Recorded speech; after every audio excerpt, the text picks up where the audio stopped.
Eu sinceramente não sabia como fazer esse vídeo, porque era muita informação rolando na minha cabeça. Vocês não sabem como é que eu tô picotando muita coisa aqui pra conseguir falar.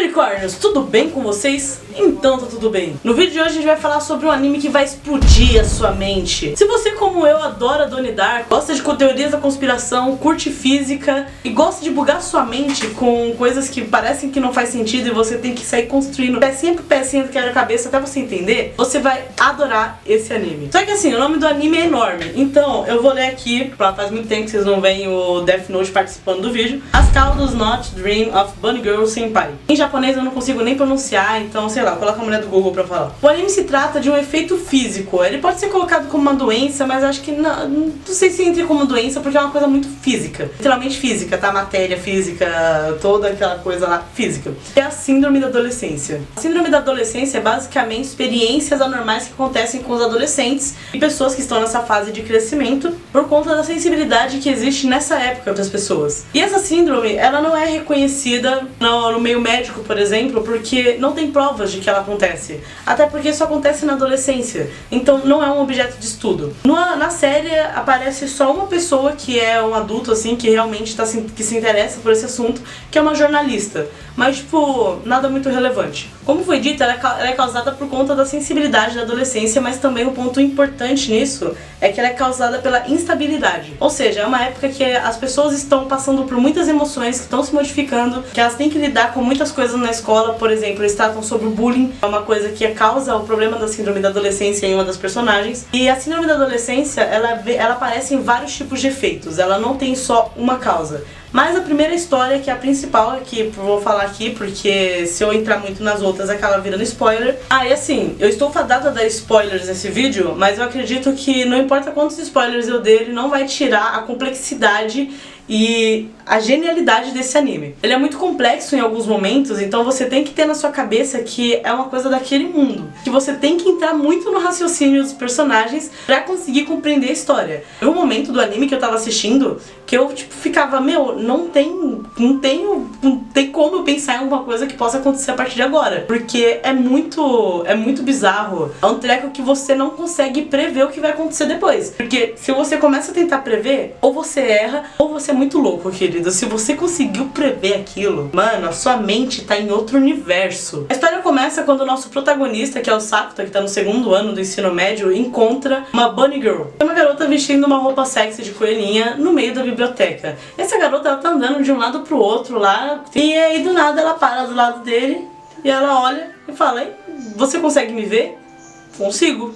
Né, tipo, se bem que ele não fica porque ele repara que ninguém também tá olhando pra ela. E essa Bunny Girl, ela se chama Mai. Ela é uma veterana da escola do Sakuta. É uma atriz que fez uma pausa na carreira, mas ela continua sendo muito famosa. É por isso que é tão estranho aquelas pessoas não estarem olhando, não só pela questão da vestimenta dela, mas por questões dela ser uma pessoa famosa. E aí o ponto da história é, ela começou a desaparecer pras pessoas que não estão na escola, ninguém consegue ver ela. E ela começa a desaparecer, não só no ponto de estar desaparecendo fisicamente, mas é como se a memória das pessoas estivessem sendo apagadas com o tempo. Tanto que chega a ser uma história muito tensa, até o ponto de que a mãe dela, que ela manda uma mensagem pra mãe dela, e a mãe dela vai encontrar com ela na praia. Pra chegar lá, ela nem lembra que tem uma filha. A Mai, ela é desconhecida pra todo mundo. E o ponto é tentar descobrir como é que ela faz pra conseguir ser vista de novo, literalmente ser vista, porque ela começa a andar na rua, ela tem uma cena que eu acho bem tensa, uma coisa simples, tá ligado? Ela vai tentar comprar um pão doce lá, acho que é um tipo de pão doce, e ela não consegue comprar porque a pessoa da atendente não tá vendo ela. E aí o nosso protagonista vai lá e compra. E aí você me pergunta, por que o Sakuta não pirou com isso, com as pessoas não vendo a Mai? É porque dentro da família dele já tem um caso desse, que é a irmã mais nova dele, que teve também a síndrome da adolescência, mas que foi de uma forma bem mais física. Ela sofria bullying na escola, e o bullying era muito pesado, ao nível de que ela começou a ficar com medo de sair de casa. E começaram a aparecer manchas no corpo dele, e no corpo dela. E isso começou a atingir tanto a família que ele mesmo tem uma cicatriz no peito enorme que parece uma garrada de urso, de tão extremo que é, por conta da síndrome do adolescente da irmã dele, que atingiu a ele, por estar tão próximo. Então a história contando ele ajudando a Mai, e eles lidando com a síndrome da adolescência, não só na Mai, mas também na irmã, e em outros personagens que aparecem no decorrer do anime, inclusive nele. Cara, é muito estranho. E assim, é um bagulho tipo de efeito físico mesmo. Chega ao ponto, tipo, de você não conseguir pensar mais o que vai acontecer, entendeu? Mas, meu, é muito bom, é muito bom. E eles têm explicações que são ilógicas, é claro, pra nós é muito ilógico isso, mas que dentro do contexto do anime fazem muito sentido. E são, tipo, as poucas explicações que poderiam fazer sentido naquela situação. E assim, eles não puxam pro sobrenatural. Não é uma coisa sobrenatural, é uma coisa física. Eles realmente chegam a pesquisar e criar teorias físicas por conta disso. Isso envolve teoria da relatividade, coisas quânticas, aquele monte de coisa que você vê em séries que falam, tipo, sei lá, The Big Bang Theory. Eu nunca assisti, mas deve falar desse treco. Ou então, tipo, Donnie Darko mesmo. Donnie Darko eu acho que entra bastante nisso. Vamos lá. Quando me indicaram pra ver esse anime, eles falaram que eu ia me entender muito com o protagonista. Eles disseram, eu me senti levemente ofendida com isso. Mas assim, eu não queria assistir por conta do... Mano, a gente nunca leva a sério quando vê uma garota vestida de coelho na capa de um anime. Porque geralmente se é um ecchi, vai ser aqueles animes lá que tem o chefe do harém, que eu gosto de chamar de chefe do harém. É aquele personagem, geralmente masculino, principal, em que tem um monte de menina que fica o tempo inteiro caindo em cima dele porque ele é o crush de todos, mesmo ele não tendo nada de legal, tá ligado? E não é isso que acontece. Na verdade, se duas pessoas gostam dele ali naquele anime, é muito, tipo, no quesito romântico. O personagem, apesar dele ser um personagem cômico, né? Eu falei muitas vezes durante o decorrer do anime, quando eu tava assistindo com meu irmão, que eu acho que ele é brasileiro. Por quê? Ele tem muita pegada brasileira. Ele é uma pessoa carinhosa, ele é uma pessoa compreensível, ele tenta ajudar bastante e ele tem uma mente maliciosa. Então, tipo, ele fica fazendo piadinhas com duplo sentido de vez em quando, e isso completa muito o personagem, porque você vê que ele tá fazendo aquilo na brincadeira, mesmo tendo um fundo de verdade, que a mente dele pensa naquilo. Ele respeita muito todas as garotas que estão no convívio dele. E ele vive no meio que tem muitas garotas e até alguns garotos também. O ponto de terem muitas garotas ali é que, apesar dessas brincadeiras todas que ele faz, ele é uma pessoa que tenta compreender ao máximo.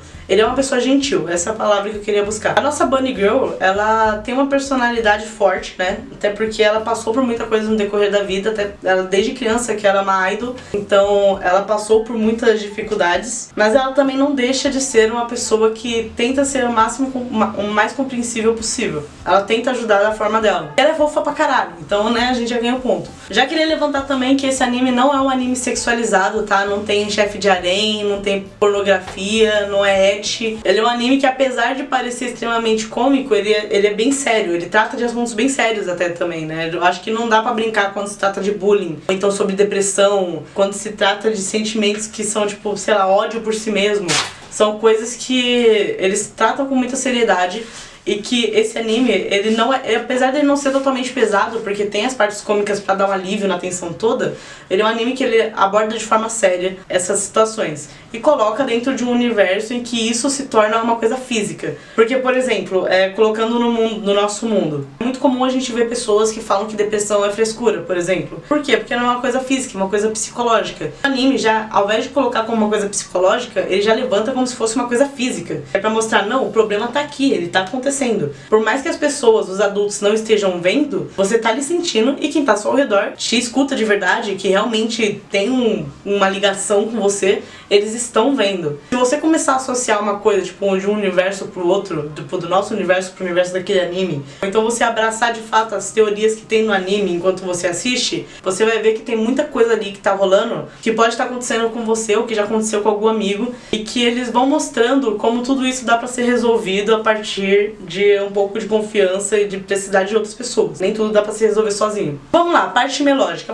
A parte melódica eu achei meio, sei lá, normal. Não é uma coisa que chama muita atenção. Até porque a história chama bastante atenção e se pá, a gente nem para pra prestar atenção nos outros pontos. A história, tipo, é muito complexa pra você ficar pensando muito no resto. O desenho eu achei ele bonito. Ele não é tipo aqueles desenhos super detalhados pra caralho, mas tipo, ele é bem bonito. Eu gostei. Não tenho o que reclamar não. A história é bem complexa. mas se você entrar de cabeça no treco, você consegue entender. Se você não conseguir entender, assiste de novo. Porque eu tô pensando em assistir de novo, porque tem algumas coisas que ficaram meio soltas na minha cabeça. Personagens favoritos. Por mais que sejam estranhos, pasmem, o meu personagem favorito foi o Sakuta. Eu raramente pego o protagonista pra ser o meu personagem favorito. Geralmente alguém da história é sempre melhor do que o protagonista, convenhamos. Mas dessa vez eu não posso negar que o Sakuta é meu favorito. Não só por ele ser uma pessoa que é realmente muito importante na história. Às vezes tem os animes que, tipo, tem o protagonista lá, Harry Potter da vida, tá lá, mas a verdadeira pessoa que realmente tá resolvendo tudo é outra, Hermione. Então o Sakuta se tornou meu personagem preferido, não só porque eu me identifiquei com as piadinhas de duplo sentido dele. Eu gostei bastante do desenvolvimento da história, porque ele é uma pessoa que, apesar de ser cômico e tentar levar tudo com leveza, ele tem os problemas dele e ele tenta resolver esses problemas da forma mais sensata possível. Cara, eu acho que é isso, meu. Eu já falei bastante até. Acho que esse vídeo vai ter que cortar bastante.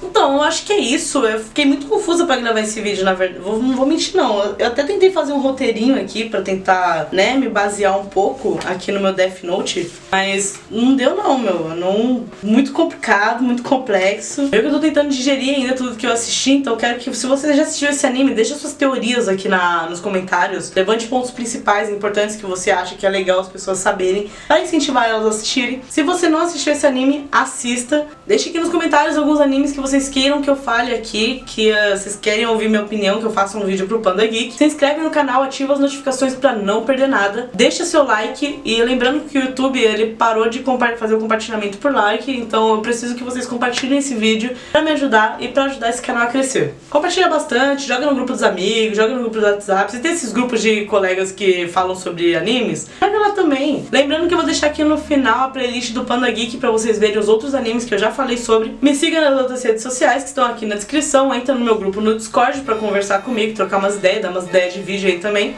Até o próximo vídeo e tchau!